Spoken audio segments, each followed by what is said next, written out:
पात्र है, जितना प्रिय मुझे प्रसाद में लोगों का प्रेम मिला, मिष्ठान्न पसंद है, उन सब से भी कहीं अधिक मुझको ये मिट्टी पसंद है, ये भारत की मिट्टी, ये धरती, ये वसुंधरा। यदि ऐसा नहीं होता देवी तो मैं वराह के रूप में आकर के अपने दाढ़ों पर तुमको धारण नहीं करता। यदा यदा हि धर्मस्य ग्लानिर्भवति भारतः अभ्युत्थानमधर्मस्य तदात्मानं सृजाम्यहम्। परित्राणाय साधूनां विनाशाय च दुष्कृतां धर्म संस्थापनार्थाय संभवामि युगे युगे। मैं बार बार आता हूं तो तुम्हारे लिए है। लो आज मैं यह मिट्टी स्वीकार करता हूं और इस मिट्टी को मैं प्रसाद के रूप में स्वीकार करता हूं। और भगवान ने तुरंत मिट्टी उठाई और मुख में डाल लिए। ये सुनकर के धरती गदगद हो गई, अपने आंसू पोंछ लिए और भगवान की जय जयकार लगाते हुए धरती में विलीन हो गई धरती माता। राजन, भगवान ने जब मिट्टी खाई तो उसको देख लिया मधुमंगल, श्रीदाम और बलराम ने, तीन लोगों ने। अब ये तीनों जाकर के मैया यशोदा से करने लगे शिकायत, मैया मैया सुनाओ, ये आपके लाला ने माटी खाई। मैया यशोदा दीपदान छोड़ करके दौड़ी आई, दोनों भुजा पकड़ लिए। भगवान, क्यों रे लाला, तने माटी खाई बेटा? देख तुम्हारे सखा लोग बोल रहे तो झूठ मत बोल। ना मैया मैंने माटी ना खाई। माटी तो मुंह खोल। क्यों रे मधुमंगल, क्यों सीधाम? बलराम, माटी खाई बेटा इसने? बलराम बोला, मैया मेरे सामने खाई, मेरे सामने अभी खाई। कन्हैया खिसकते खिसकते बलराम जी के पास आ गए। भैया तुमने मेरे को शिकायत कर रहे हो, मैं भी शिकायत करूं मैया से कि तुमने इतना बड़ा भांग का गोला खाया था उस दिन? बलराम जी सोचने लगे, ले इसकी पिटाई बाद में होगी, पहले मेरी पिटाई हो जाएगी। बलराम जी साफ मुंह कर गए, नहीं मैया मैया, नहीं नहीं नहीं, मैं तो देखा नहीं हूं मैया।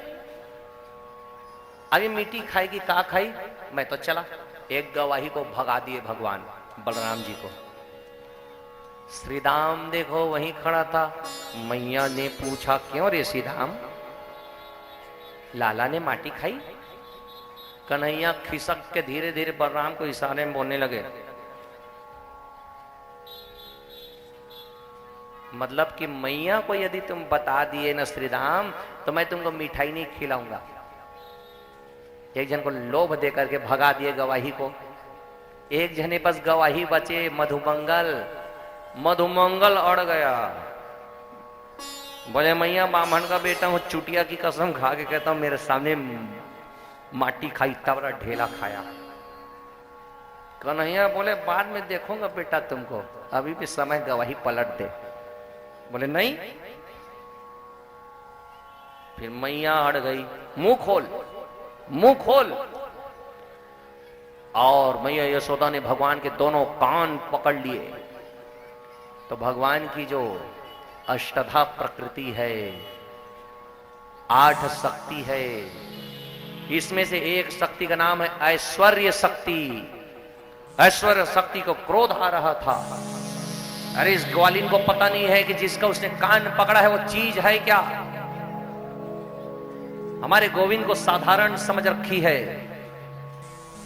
मौका मिले तो इस ग्वालिन को बताऊं कि जिसका तू कान पकड़ के उमेट रही है वो कौन है। ऐश्वर्य शक्ति को मिल गया मौका, प्रभाव दिखाने का, पावर दिखाने का। कन्हैया के दोनों कान जैसे मैया ने उमेटे हैं तो कन्हैया दर्द से चिल्लाया। तुरंत ऐश्वर्य शक्ति ने प्रभाव दिखाया, भगवान के मुख में ही ब्रह्मांड का दर्शन दिखाया। रोम रोम प्रतिवेद कहे कोटि कोटि ब्रह्मन, करोड़ों ब्रह्मांड, करोड़ों ब्रह्मा जी, कई देवता, कई ठो नारद जी, कई ठो सूर्य, ऐसे ऐसे कई सूर्य दिख रहे हैं, कई चंद्र दिख रहे हैं, कई नक्षत्र तारागण। उसी में पृथ्वी दिख रही है, उसी में ब्रज 84 कोस दिख रहा है, उसी में यमुना जी दिख रही है, यमुना के तट पर मैया यशोदा भी दिख रही है, मुख में सब दिख रहा है।